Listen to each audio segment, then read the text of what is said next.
Ah. Oh god. Yeah. This doesn't get old. Ah. Oh. Oh. Oh, thank God.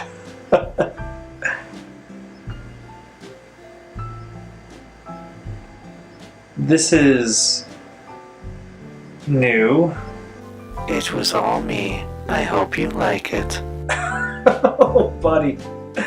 You shouldn't have come here. But you know what? You actually did a favor for me. Because now, we're gonna settle this once and for all.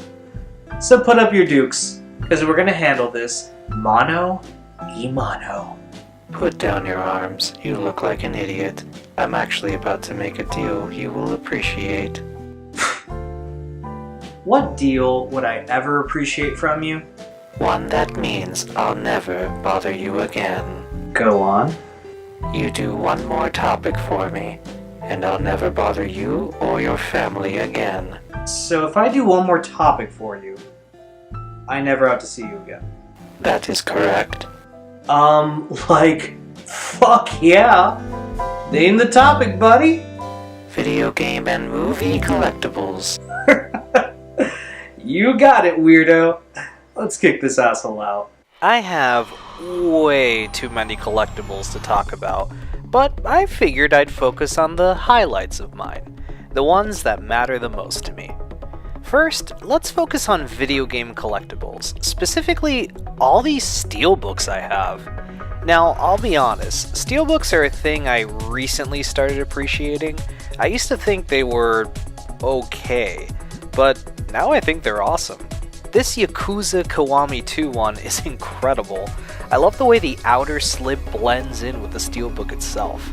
The one from Shadow of the Tomb Raider is really classy too. I love its simplicity. This is the cover I got for Dissidia Final Fantasy NT. Apparently each steelbook had different characters on it and were given out at random as a pre-order bonus. This is the one I got. Switching gears, let's talk about Metal Gear Solid. Specifically my collector's edition of Metal Gear Solid 4. It's pretty great. First off, look how weird the box is. I love it. I've never seen a box open like it's been slashed by a katana sword. Inside is the game, a Blu-ray with a great documentary on the making of the game, and a CD with some of the music from the game. And you better believe I've used it on this show before. MGS4 is not my favorite Metal Gear game, but I really appreciate the work that was put into this collector's edition. The documentary, as I mentioned, is great, and really shows how meticulously dedicated Hideo Kojima is to game development. I pop this Blu-ray in every once in a while for anniversaries of the series, and it totally entertains every time. In honor of the closing of Telltale Games, and because this is a great collector's edition, let's look at Back to the Future the game. I received this years ago, but I still think about it from time to time. On the outside, the box already looks like something you'd find in Hill Valley. Opening it, you have the game, and some recreations of the items in the game. There is also a History of Hill Valley guide, which interestingly states that the clock tower was finally replaced in 1990. Curious. There are also some notes from young Doc Brown with many references from the game, and a Trixie Trotter postcard, which I will never mail out. I love this thing. It shows the dedication Telltale Games had with their collector's editions. It also makes me miss them so much more again. Let's move on to movie collectibles for a bit, and since we're on the subject of Back to the Future, let's keep talking about Back to the Future. For the 30th anniversary of the original film, a Back to the Future box set was released, and man, does this thing kick ass. The box alone is awesome because it's the flux capacitor, which of course is what makes time travel possible. Inside are the original 3 films in crisp HD and brand new bonus features. My favorite new feature is a short film starring Christopher Lloyd himself as Doc Brown. The film explains why the 2015 that already happened looked nothing like the 2015 from the second movie. It's not majorly amazing, but it was so much fun seeing Doc in a brand new adventure. The set also includes the entire Back to the Future animated series, which I'm not too big of a fan of, but I really enjoyed the live-action intro and outros for each episode. Another box set collection I own and admire are the Harry Potter Ultimate Editions. Each film comes in a big box and has the film in HD, along with a ton of bonus features and some other random extras. My favorite part of this collection is the multi-part documentary series that is spread out across each movie. When combined, it forms an 8-ish hour documentary series that explores many aspects of the creation of the Harry Potter film series. While I'm sure we'll get a super Ultimate Edition in the future, I really enjoy these, and they're the definitive collection for me. Here's a movie collectible that isn't a home video release, my Star Wars IMAX collectible ticket collection. So at Regal Cinemas, starting with The Force Awakens, if you saw a Star Wars movie in IMAX on opening weekend, you got one of these tickets. I have all of them so far: The Force Awakens, Rogue One, The Last Jedi, and Solo. The tickets each have a unique art style and design, and I always feel so happy to grab one of these. Each ticket holds a deep memory of how much fun I had watching each of these movies, and I really hope they continue to release these for years to come.